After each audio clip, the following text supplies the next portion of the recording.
in collaboration with Para I Proberchen I Nota, translated to lead or to guide, will hold a special event next weekend that will feature renditions of symphonic and chorale arrangements of traditional Chamorro music as well as legends. Now, here to tell us more about this project are Guam Symphony Society's Cliff Guzman and Steve Bednarzyk, both good friends of mine and of KUAM here. So, gentlemen, Hafa and thank you for joining us on a very, very hot Friday. It's a very hot Friday, but you know, it's okay. We're on Guam, nothing wrong with that. All right, and speaking of hot, this is a very hot production that you guys have going and everything like that. So tell me about the event and how it actually came out. We are really, really excited. This is something that Steve and I had been kind of concocting for this whole year. Was what can we do in the end of the year for a finale that would kind of really underscore 45 years of the symphony on Guam? And what better than to do something that is Chamorro, that talks to our heritage, our language, all of that. And so it was a lot of fun putting it together. Steve and I both did a lot of research trying to find the actual scores, because in 1972, Jack DeMello with Gedka put together this beautiful rendition of all of our traditional songs. And they used the London Philharmonic Orchestra members, things like that. But there was no score. It was really unfortunate. And so our understanding is that it may have been lost in a typhoon or something like that. So Steve and all his group of friends got together and started pulling together the music and transcribing it. And we said, well, let's do this. This is the right thing to do. And here we are. We're going to do it. It's so exciting.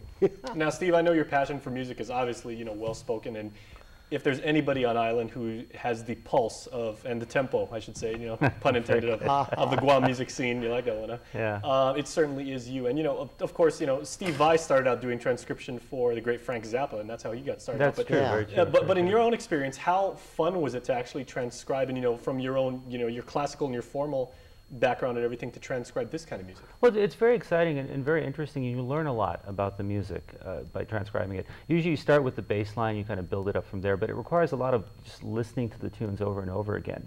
And I like to listen to them for a day or so and then kind of let it sink in and then go from there. But you begin to see inside the mind of the composer and how they wanted to arrange the folk songs and how they wanted to kind of make them their own in a certain way. So I learned a lot. It was very time consuming, but it was worth it in the end. And I kind of wish I'd done this a few years ago too, to have these tunes ready to go. Because the tunes are great, the arrangements are great, they're very upbeat, and they're going to be really great to have in our library. And thanks to the magic of computer programming, we can now adjust things, take parts out, change things around a little bit like that. So it's great to have these tunes finally done. It took a long time. I think we transcribed a total of 15 tunes off of yeah. But the concept was based on the music and legends of Guam, and not only just traditional songs like Turo Maresa, Nobia Kahulu, stuff like that, Tamanal Palangan, but also some of the legends. We're doing 3 legends in particular.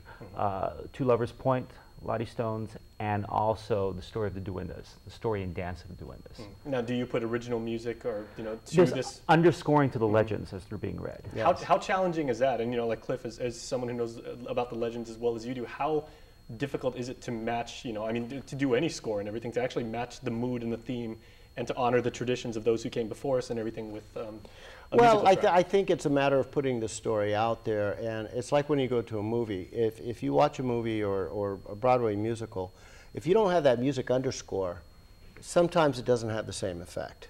And so by having that music underscore while someone's narrating, and we have a great narrator, Peter John Duenas, Kyla, is going to narrate for us, and he's got that great low voice, and he's going to be able to put aside as he goes through and speaks to the legend. We're going to have the whole symphony behind him, just kind of doing the underscores through all of that and accentuating. It's going to be really, really exciting. Not only that, we also have the members of the St. Francis Choir, the Young Men's League of Guam, some of the members from Cantati who are going to be joining with the Symphony Chorale. And so we're going to have that, all that ooh and ah behind it as well. And you can just imagine all this accumulating all the way up to a full symphonic sound of the Chamorro hymn, you know, with all those beautiful voices. It's really going to be an event that's going to be amazing. Okay, well, I'm sold, and I know all of our TV viewers out there tonight are too. And so, when is the actual event, and where can we buy tickets? Because, you know, like, I'm going to be first in line. Well, okay. May 19th and 20th. At the Aurora Ballroom, which is the old Okura Hotel. Very nice. So it's and downstairs. I think back a few years ago, the Tumon Bay Band Festival used to have their events down there. the ballroom. And the Saturday evening event is a dinner concert. Starts at 6 o'clock with no host cocktails, 7 o'clock approximately dinner, and around 8 o'clock or so the concert will begin. Tickets are $75 a piece for that event. And Sunday it's the same show without food, kind of theater style seating for that. Starts at 2 p.m., same place.